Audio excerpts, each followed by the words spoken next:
So hello friends, स्वागत है आप सभी का एक नए वीडियो में। तो दोस्तों, हरियाली तीज इस महीने पड़ने वाली है। हरियाली तीज पर महिलाएं व्रत रखती हैं। तो आइए जानते हैं हरियाली तीज कब है, शुभ मुहूर्त क्या होगा, पूजा विधि क्या है और साथ ही हरियाली तीज पर हमें किन कामों को नहीं करना चाहिए। आइए जानते हैं फटाफट ये पूरा अपडेट। आप हमारे साथ इस वीडियो को अंत तक देख लीजिए, लाइक कर दीजिए और बम बम भोले कॉमेंट कर दीजिए। देखिए, हरियाली तीज 2025 लोग कंफ्यूज हैं कि 26 को रखा जाएगा या 27 को, क्योंकि इस 26 और 27 जुलाई को ही हरियाली तीज पड़ रही है।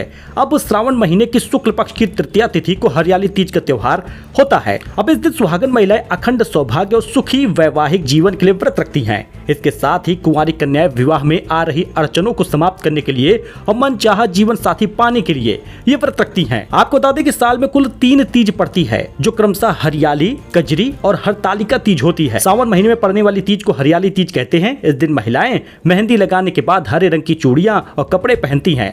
भगवान शिव के साथ मां पार्वती की विधिवत पूजा करती हैं। इस साल तृतीया तिथि 2 दिन होने के कारण लोग कंफ्यूज हैं और महिलाओं को सही दिन ही व्रत रखना है। तो क्या है वो डेट, ये देख लीजिए। आपको बता दें तो हिंदू पंचांग के अनुसार श्रावण महीने में शुक्ल पक्ष की तृतीया तिथि को 26 तारीख को, जी हां, रात 10:41 पर यह शुरू हो जाएगा और 27 जुलाई को रात 10:41 पर समाप्त होगा। इसीलिए 2 दिन तिथि होने की वजह से लोग कंफ्यूज हैं। फिलहाल उदया तिथि के हिसाब से हरियाली तीज का व्रत 27 तारीख को रखा जाएगा, इसलिए आप 27 जुलाई को ही हरियाली तीज का व्रत रखिएगा। कजरी तीज जो है वो 12 अगस्त को मंगलवार के दिन पड़ेगा और हरतालिका तीज 26 अगस्त को 2025 को मंगलवार के दिन होगा। तो ये पूरे तीनों तीज की डेट हम आपको बता दिए हैं।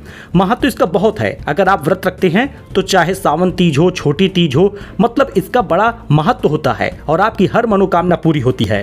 तो ऐसे में अगर आप रखते हैं तो आपको मनचाहा वर मिलता है, आपके पति की दीर्घायु होती है, स्वास्थ्य में सुधार होता है और साथ ही सुख समृद्धि आती है। हरियाली तीज की संपूर्ण सामग्री होगी क्या, यानी अगर आप पूजा करने जा रहे हैं तो सावन सामग्री में ये जो पूजा की होगी क्या क्या लगेगा देख लीजिए, नोट कर लीजिए। देखिए, मिट्टी या पीतल का एक कलश लीजिएगा। गणेश जी और मां पार्वती और शिव जी की मिट्टी से मूर्ति या तस्वीर ले लीजिएगा। बाजार में बिकेगा, क्योंकि हरियाली तीज पर ये सामान बिकते हैं, तो अच्छे से सामान लीजिएगा। तो जैसा पैसा आप देंगे वैसे सामान मिलेंगे और चाहे तो आप इसको खुद भी बना सकते हैं। लकड़ी की चौकी लीजिएगा। चौकी में बिछाने के लिए लाल या पीला कपड़ा, साफ हो, नया हो तो बेहतर है। चौकी में चारों ओर बांधने के लिए केले के पत्ते लीजिए। सुंदर सा स्टेज सजा दीजिए। श्रृंगार के सामान जैसे चुनरी, काजल, मेहंदी, चूड़ी, सिंदूर, बिंदी, बिछिया, महावर, कंघी, शीशा आदि ये सब कुछ लीजिएगा। देखिए, जो बाजार से सामान लिया जाता है उसमें कुछ सामान टूटे होते हैं, जैसे कंघी टूटी हुई है या फिर कोई ना कोई सामान खराब होता है, पैकेट में वो लोग पैक करके रखते हैं। तो आप ये ध्यान दीजिएगा कि कोई सामान खराब ना हो, क्योंकि आप माँ पार्वती को श्रृंगार का सामान अर्पित कर रही हैं। अगर आपको कोई खराब गिफ्ट दे दे, कुछ खराब हो, तो आपको कितना बुरा लगेगा। ठीक ऐसे ही समझिए, सही सामान एकदम अच्छे से हो। माता पार्वती को चढ़ाने के लिए नई हरी साड़ी, शिव जी और गणेश जी के लिए वस्त्र, फूल, बेलपत्र, केले का पत्ता, शमी पत्र, धतूरा फल, धतूरे के फूल, कलावा, दूर्व, अबीर, सफेद चंदन, कुमकुम, सारे सामान, आक के फूल, फल, गाय की शुद्ध घी, कपूर, धूप और मिट्टी या पीतल का दीपक, पंचामृत, साफ मिठाई, पीतल के लोटे में जल और हरियाली तीज व्रत कथा की किताब। देखिए, कुछ सामान तो आपको बाजार से मिल जाएगा और कुछ सामान आपको घर से इकट्ठा करना होगा।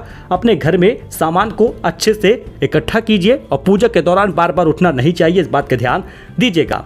लेकिन अब व्रत हो रहा है तो आपको इन व्रत में क्या चीजों का पालन करना चाहिए, किन गलतियों को करने से बचना चाहिए, इसको देख लीजिए। हरियाली तीज में कुछ नियम ऐसे होते हैं जिनका पालन करना बड़ा जरूरी होता है। जो वैवाहिक महिलाएं हरियाली तीज का व्रत करती हैं उन्हें निर्जला व्रत का संकल्प लेना होता है। अगर आप निर्जल व्रत का संकल्प नहीं लिए तो कोई मतलब नहीं है आपके व्रत का।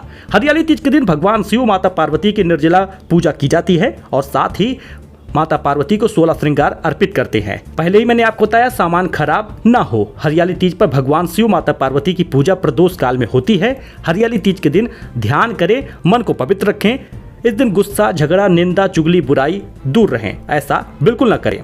जिन महिलाओं को मासिक धर्म चल रहा हो उनको हरियाली तीज का व्रत नहीं करना चाहिए, इस बात का ध्यान दीजिएगा। बहुत सारे लोग कमेंट करते हैं, तो अगर आपके पीरियड आया हुआ है तो आप व्रत नहीं करेंगी। हालांकि शिव मंदिर के बाहर अपना शीश नवाइए। माता पार्वती को आप याद कर सकती हैं, भगवान भोलेनाथ को याद कर सकती हैं। मन में श्रद्धा होनी चाहिए। इस दिन व्रत करने से व्रत का फल प्राप्त नहीं होता। अगर आप पीरियड में व्रत करेंगे तो हरियाली तीज में महिलाओं के 16 श्रृंगार का दिन है। इस दिन आप अपने पति से न लड़िए, न झगड़िए, अपने मन ही मन खुश रहिए और साथ ही 16 श्रृंगार करिए। दिन ही आपका है तो आप इसे बेहतर तरीके से मनाइए। इस दिन महिलाएं बाल ना कटाए, ध्यान दीजिएगा, नाखून ना काटे। और आप अगर पार्लर वगैरह जा रही हैं तो बाल लोग कटा लेते हैं, थ्रेडिंग बनवा लेती हैं, तो ये सब चीजें आप इस दिन ना करिएगा। बस इतना ही करना है, काले कपड़े मत पहनिएगा। सो मिलते हैं नए अपडेट में। आई होप कि आपको ये जानकारी पसंद आई हो तीज को लेकर।